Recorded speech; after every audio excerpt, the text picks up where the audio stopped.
Communication और आप देख रहे हैं पब्लिक फर्स्ट, सर्वदा भारतीय।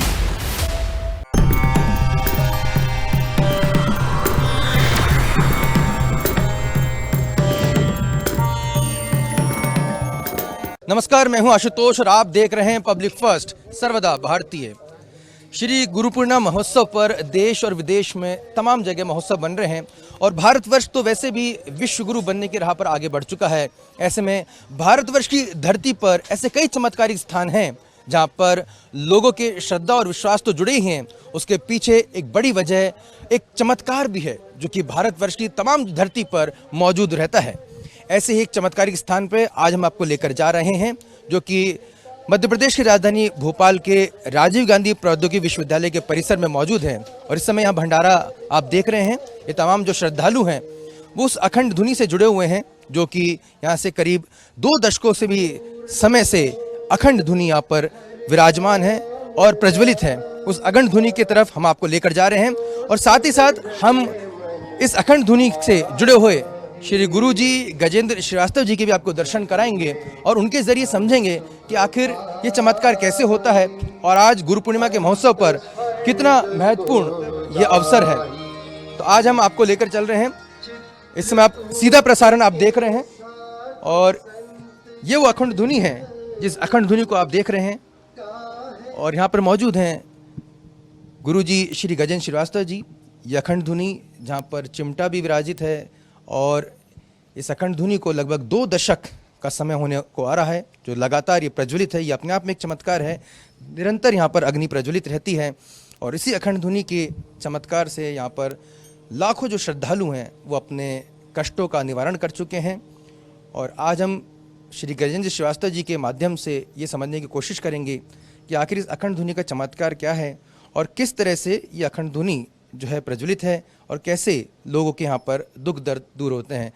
तो हम चर्चा करेंगे। श्री गजेंद्र श्रीवास्तव जी, गुरु जी, सबसे पहले गुरु पूर्णिमा महोत्सव के आपको बहुत बहुत नमस्कार, प्रणाम। प्रणाम। पब्लिक फर्स्ट पर गुरु जी सीधा प्रसारण चल रहा है। हम जानना चाहेंगे इस अखंड धुनी के बारे में और समझना चाहेंगे किस तरह से प्रज्वलित है और कैसे यहाँ पे लोगों के कष्टों का निवारण होता है। यह अखंड धुनी अग्नि देवता यहाँ प्रकट हुए हैं और इसके बाद हम इनको जागृत कर रखे हैं और रोज़ का हवन होता है। यहाँ अग्नि देवता यहाँ विराजमान हैं और अग्नि देवता के समक्ष जो अपनी प्रार्थना करते हैं उनके कष्टों का निवारण हो जाता है। अग्नि देवता की ही कृपा है सब। जी, ये भी समझना चाहेंगे कि ये 20 वर्षों के समय होने को आ रहा है। इतने लंबे समय में काफ़ी दिक्कतें भी आई होंगी। किस तरह से व्यवस्था कर पाते हैं कि लगातार अग्नि प्रज्वलित रहे, अखंड धुनी जलती रहे? यहाँ पर अखंड धुनी अग्नि देवता से मैं प्रार्थना ही किया हूँ कि हे अग्नि देवता यहाँ पर हमेशा रहना। हे अग्निदेव करबद्ध विनय सुन लो, मेरी विनती सुन लो, तब धुने में हर पल रहना। हे अग्निदेव इतना करना, तब धुने की मर्यादा को, मेरी मर्यादा को रखना। हर पल रहना, तपते रहना, मेरे तप को पूरा करना। हे अग्निदेव इस धुनी पर कोई दुख प्रकट करे अपना, तकलीफ़ कहे कोई आकर, कोई कष्ट कहे अपना, उसके हर दर्द मिटा देना, उसके हर कष्ट मिटा देना। हे अग्निदेव इस धुनी पर तपते मन को राहत देना। तिलभर भभूत का चमत्कार है अग्निदेव दिखला देना। बस इतना नम्र निवेदन है। और उस प्रार्थना को सुनकर के अग्निदेवता यहाँ निवास करते हैं।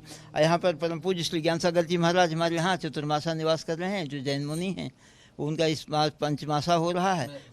वो स्थान भी दिखा देता हूँ। गुरु जी जिनका आपने नाम लिया है, ये वो पीछे हमारे कैमरा पर्सन जशवंत जी को कहेंगे कि ये वो स्थान है जहाँ पे हम आपको दिखा रहे हैं, जहाँ पे अभी गुरु जी ने बताया कि किस तरह से यहाँ पर जैन मुनि का भी स्थान है यहाँ पर। और उनके आप देख सकते हैं कि जिस तरह से जैन मुनि यहाँ पर मोर पंख का अपना आसन रखते हैं। ये तमाम व्यवस्था यहाँ पे की गई है। चमत्कारिक स्थान है। कुछ हो सकता है कि जब गुरुजी आपको बता रहे हैं तो कुछ लोगों के लिए बड़े रहस्य और चमत्कार के विषय हैं, लेकिन निश्चित तौर पर कहा जा सकता है कि ये चमत्कार जो हैं इस धुनी से जुड़े हुए हैं और इस धुनी के जरिए ही यहाँ पे तमाम जो लोग हैं आप देखते हैं किस तरह यहाँ पर हवन करते हैं और अपने तमाम जो कष्टों का यहाँ पर निवारण होता जाता है। जी गुरुजी, आप बता रहे थे कि इस स्थान के बारे में। कष्ट निवारण अग्नि देवता के माध्यम से ही होता है। जो भी प्रार्थना करता है, यहाँ ये सिद्ध जगह हो गई है। यहाँ पर सेवा करते करते तो जो भी आते हैं यहाँ अपनी प्रार्थना करते हैं उनको उनका कष्ट निवारण होता है। और कुछ कष्ट स्वाभाविक हैं जिनका कहीं निवारण नहीं होता। जो कष्ट का समय आ जाता है, जब कष्टों की रात बीतने वाली होती है, तब परमात्मा कोई ना कोई रास्ता दिखाता है। आप सही समय पे मेरे पास आए हैं, मैं आश्रय हूँ अमृत के रसानंद का। हो सकता है दर्द के मिटने का वक्त आ गया हो। जब दर्द के मिटने का समय आता है तब लोग यहाँ आते हैं। अंत भगवान कहते हैं अथवा बहुनेतेन किम ज्ञातेन तवार्जुन स्थिर में एकासेन स्थित जगत। इतना सब कुछ तुम्हें जानने का प्रयोजन क्या है? मैं सारे संसार को एक अंश करके धारण कर रखा हूँ। जो परमात्मा ही सारे संसार को एक अंश करके धारण कर रखा है, तो परमात्मा ही यहाँ सेवा करने का अवसर दिया होगा हमारे माध्यम से। तो मैं यहाँ बैठता हूँ और लोग यहाँ सेवा करते हैं, आते हैं, पूजा करते हैं, प्रार्थना करते हैं, अपनी भावनाएं प्रकट करते हैं और उनके कष्टों का निवारण हो जाता है। बस इतना सा है, ये मेरी सेवा भाव है। मैं अपना समय दान करता हूँ यहाँ पर। जी, आप काफ़ी सुंदर कविताएं भी लिखते हैं, लेखनी में भी आपका हमने देखा है कि काफ़ी मधुर हाथ है।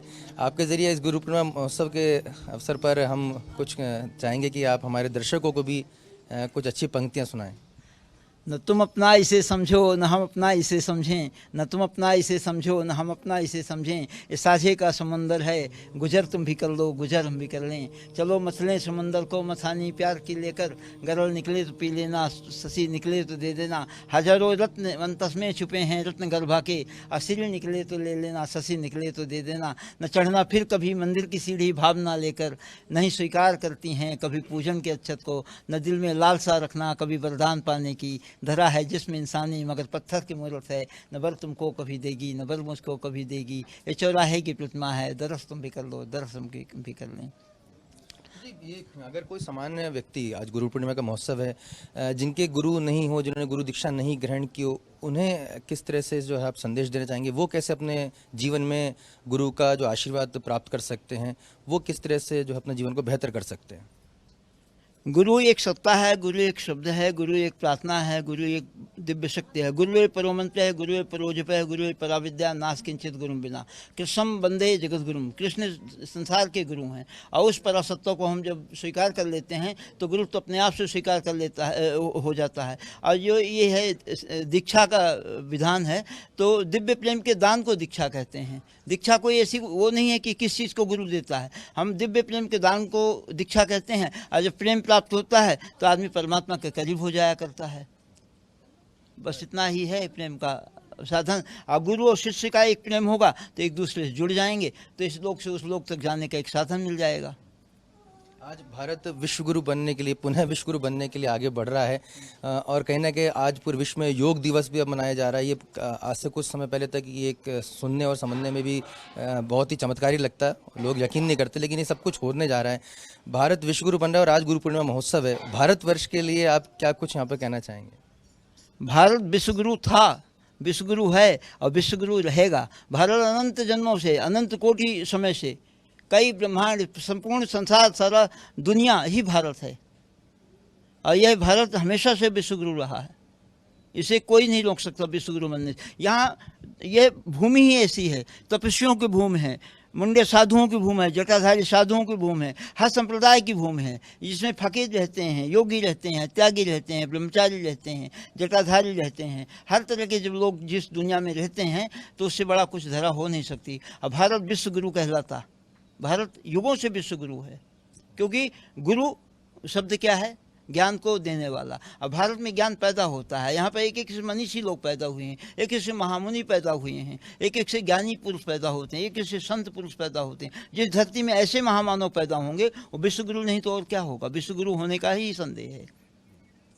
हवन का कितना महत्व रहता है? क्योंकि एक भारत की जो हमारी सनातन संस्कृति है उसमें यज्ञ और हवन को विशेष मान्यताएं दी गई हैं, लेकिन कालांतर में कुछ ऐसा माना गया कि साहब इसको लोगों ने इसको अंधविश्वास से जोड़ दिया गया, और जो अंग्रेजी शिक्षा दीक्षा रही उसमें तो बहुत इसको आडंबर की श्रेणी में खड़ा कर दिया गया।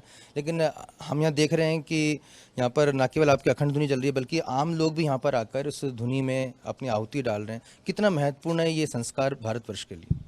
हवन से वातावरण शुद्ध होता है, प्रकृति शुद्ध होती है। और जब वातावरण शुद्ध होगा, प्रकृति शुद्ध होगी, वायुमंडल शुद्ध होगा, ऑक्सीजन की मात्रा ज़्यादा बढ़ेगी।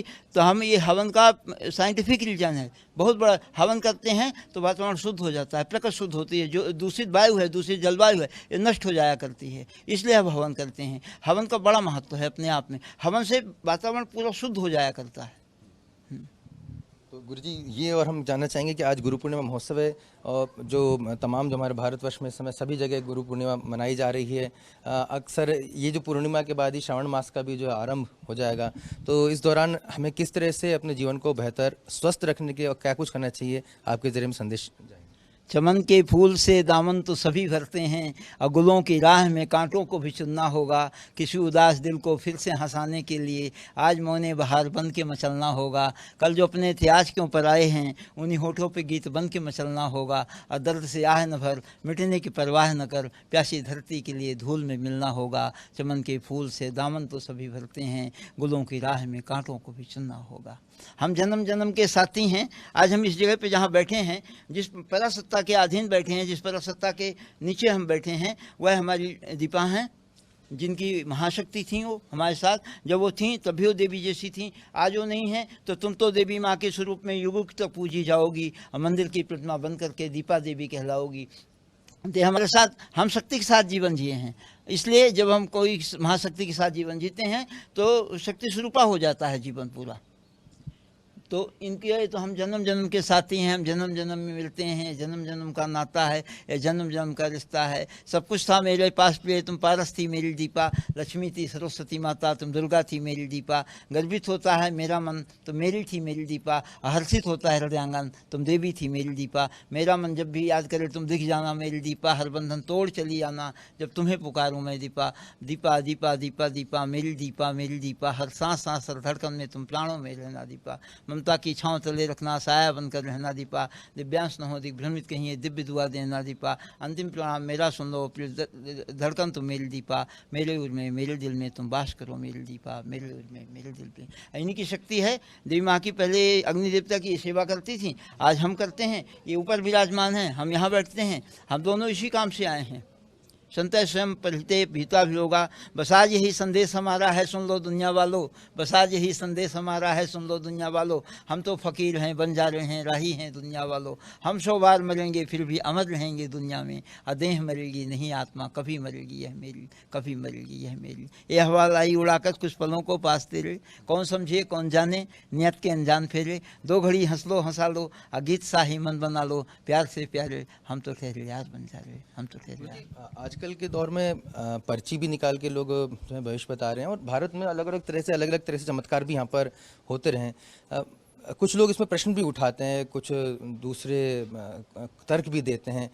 क्या भारतवर्ष में इस तरह के चमत्कार को क्या तर्कों पर कसा जा सकता है, या फिर ये एक ऐसी विद्या जो परा विद्या जो समझा नहीं जा सकता, या फिर ये ऐसे जादूगरी के हैं, इसमें कुछ भी सही नहीं है? क्या आप इस विषय में कहना चाहेंगे?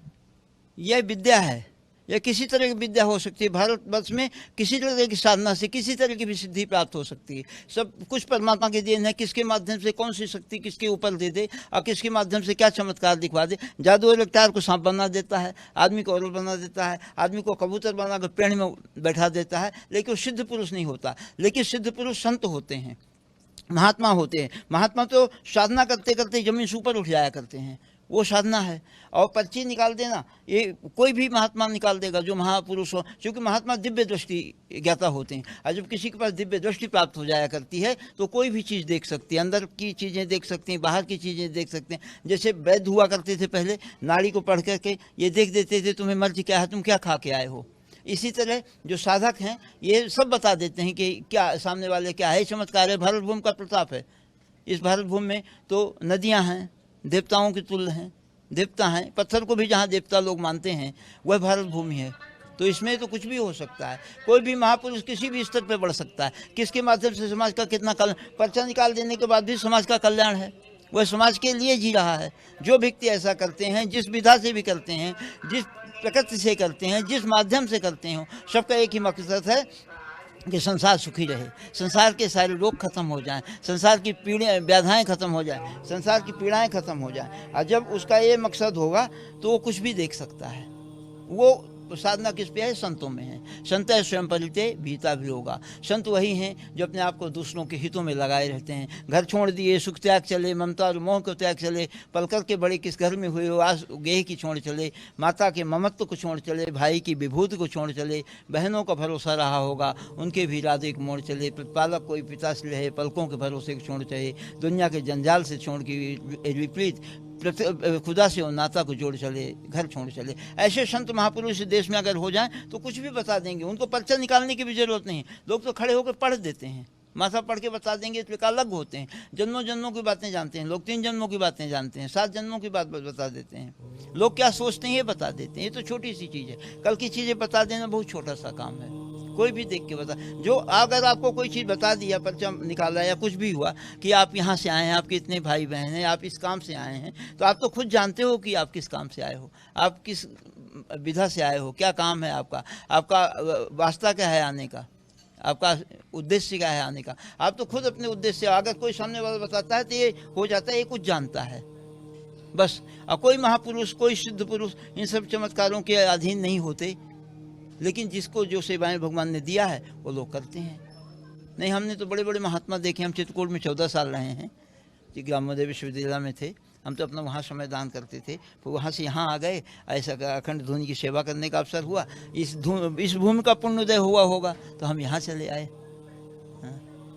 सही कहा गुरुजी आपने। और हम अक्सर इस तरह के जो प्रश्न पूछते हैं उनसे ये नहीं पूछते कि क्या आपने ब्रिटेन में कोई साधु को उन्हीं के, अगर हम देख लें रिलीजन में कोई साधु को पहाड़ पे कोई तपस्या कर रहा हो, तो ये इस तरह के जो प्रश्न है वो सिर्फ भारतवर्ष में पूछे जाते हैं। तमाम जो तर्क और कुतर्क यहीं पे किए जाते हैं, लेकिन ये कोई नहीं पूछता है कि विदेशों में कहीं इस तरह का उदाहरण मिलता है कि वहाँ पे कोई उनके रिलीजन में या उनके किसी मत में ही कोई बाबा जी जो हैं ऊपर पहाड़ पे बैठ के तपस्या कर रहे हों, या कुछ या अपने जीवन को बिल्कुल जो है तपा रहे हों। तो ये भारतवर्ष में होता आया है, और गुरुजी ने जैसा बताया कि इस चमत्कारिक भूमि है, विश्वगुरु बनने की राह पर है, और लिहाजा हमसे ये प्रश्न किए जाते हैं, कुतर्क किए जाते हैं, तर्क किए जाते हैं। लेकिन ये धन्य भारत की ऐसी पुण्य सलीला भूमि कि हमारे जो तमाम जो गुरु हैं, संत हैं, वो उसका बहुत ही अच्छे से जवाब भी देते हैं, बहुत ही अच्छे से समझाते भी हैं, और निश्चित तौर पे यही भारतवर्ष की महानता भी है। मेरा नाम नंद किशोर पाठक है। हम लोग कम से कम आज 10-12 साल से जुड़े हुए हैं गुरुजी के पास से। हमेशा त्यौहार पे आते रहते हैं, गुरु पूर्णिमा वैसे ही भी नॉर्मल टाइम में भी आ जाते हैं। जब भी जो समस्या हो या परेशानी हो, कुछ पूछना हो तो आ जाते हैं। और बड़ी शांति मिलती है, और जो भी वो बोलते हैं बहुत अच्छा बोलते हैं, और सही बोलते हैं। जो भी बोलते हैं सही बोलते हैं, कुछ भी आप पूछो उनसे। अखंड धुनी तो बराबर जलती रहती है। हम जब भी आए हैं इतने सालों से, बराबर हम देखते हैं कि अखंड धुनी चलती रहती बराबर, और अच्छा माहौल है। जो भी लोग आते हैं हमें लग रहा है कि सब लोग संतुष्ट होकर ही जाते हैं यहाँ से। मैं तो हम लोग तो पिछले 15 साल से यहीं पे हैं, और सर हमारे साथ में ही जॉब में है। तो हम हर बार जब भी गुरु पूर्णिमा होती है और हम लोग आते हैं, और एक बार और भी होता है तो भंडारे में प्रसाद वगैरह होता है। और जो यहाँ पे मतलब किसी को भी किसी प्रकार की या मुझे कोई तकलीफ़ होती तो मैं सीधे यहीं आता हूँ, और यहाँ की बात करता हूँ गुरुजी से, और मेरे सारे दुख कट जाते हैं। जय श्री कृष्ण। जय श्री कृष्णा। यहाँ गुरुजी से जब से जुड़े हैं तब से मेरे को एक मार्ग मिल गया है, जिससे मैं अपने एक जीवन की राह पे चल रही हूँ, सही राह पे चल रही हूँ। और यहाँ आने से सारे मेरे कष्ट और मुझे जहाँ भी कोई चीज़ रुकावट होती है, गुरुजी सही मार्ग पे दिखा के हमें एक अच्छा मोड़ देते हैं जीवन का, और जिससे एक जीवन एक सही मार्ग पे चल रहा है। और यहाँ पे धुनी स्थापित है करीबन 15 साल से। जो यहाँ पर आके जो भी अपनी कष्ट कहता है वो मेरे उनके हिसाब से ख़त्म हो जाते हैं। बस श्रद्धापूर्वक आइए और अपने कष्टों को धुनी में कहिए, आपके कष्ट सब खत्म हो जाएंगे। जय श्री कृष्ण। मैं यहाँ 2018 से गुरुजी से जुड़ा हुआ हूँ। यहाँ जो भी तकलीफ़ है, कोई कष्ट हो, आप अपनी श्रद्धापूर्वक आइए, गुरुजी के चरणों में सब समस्या का समाधान हो जाता है। तो आज हमने आपको RGPV कैंपस भोपाल में श्री गजेंद्र श्रीवास्तव जी के अखंड धुनी और उनके चमत्कारिक जो अनुभव के बारे में आपको बताया कि यहाँ पर काफ़ी बड़ी संख्या में लोग यहाँ पर आते हैं, अपने दुखों का निवारण करते हैं। और ऐसे समय में जहाँ तमाम जो आडंबर भी देखने को मिलते हैं, देखिए ये भी एक सच्चाई है कि तमाम आडंबर भी देखने को मिलते हैं, वह हमने यहाँ पर खुद व्यक्तिगत महसूस किया कि यहाँ पर किसी प्रकार का कोई आडंबर नहीं है, किसी प्रकार की कोई बड़ी दान पेटी हमने यहाँ पे नहीं देखी। इतनी देर में हम यहाँ पर हैं कोई दान पेटी यहाँ पर नहीं देखी है, और ये भी अपने आप में एक बड़ा चमत्कार ही है। किसी को अगर श्रद्धा से कुछ चढ़ाना वो अलग बात है, लेकिन यहाँ पर कोई बाध्यता नहीं है, कोई फीस यहाँ पर नहीं लगा रखी है, कोई दान पेटी यहाँ पर नहीं है, या कोई ऐसा कोई चेला हमें नहीं मिला कि हमें बाहर रोका हो कि पहले गुरुजी से मिलना है तो आपको इतने पैसे यहाँ पर देने पड़ेंगे, या कोई कार्यक्रम के नाम पर कोई इस तरह से हमको पैसे मांगते यहाँ पर नहीं मिला। तो ये व्यक्तिगत अनुभव हमने यहाँ पर देखा। ये भी अपने आप निश्चित तौर पर कहा जा सकता है कि यही भारतवर्ष में हर तरह के ही लोग हैं विश्व में। तो आपको ये देखना होगा कि कौन आपके लिए सही है, कौन आपके गलत है। लेकिन निश्चित तौर पर गुरु पूर्णिमा के अवसर पर आपके तमाम जो गुरुदेव हैं, आपके तमाम जो गुरु संत हैं, उनके आशीर्वाद आप सभी को मिले, उनसे प्रेरणा आपको मिले, और भारत पूरे विश्व में एक बार फिर हमारी पताका फहरे, देश हमारा आगे बढ़े। इसी शुभकामना के साथ सनातन फर्स्ट के इस खास एपिसोड में इतना ही। आप देखते रहिए पब्लिक फर्स्ट, सर्वदा भारतीय।